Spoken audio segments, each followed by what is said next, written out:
السلام علیکم ورحمۃ اللہ وبرکاتہ۔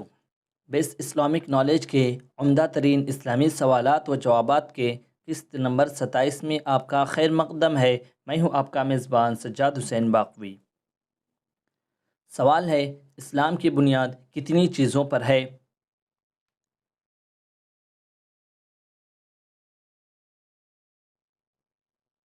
جواب ہے، اسلام کی بنیاد 5 چیزوں پر ہے۔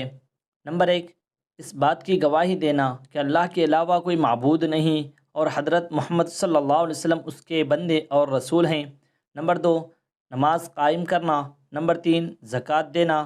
نمبر 4، رمضان کے روزے رکھنا۔ نمبر 5، حج کرنا۔ سوال ہے، ایمان کی کتنی شاخیں ہیں؟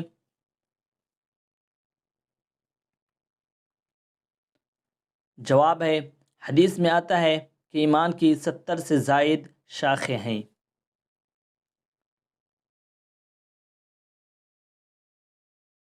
سوال ہے، حرام کو حلال اور حلال کو حرام جاننے والے کا کیا حکم ہے؟ جواب ہے، جس چیز کی حلت نص قطعی سے ثابت ہو اس کو حرام کہنا اور جس کی حرمت یقینی ہو اسے حلال بتانا کفر ہے، جبکہ یہ حکم ضروریات دین سے ہو یا منکر اس حکم قطعی سے آگاہ ہو۔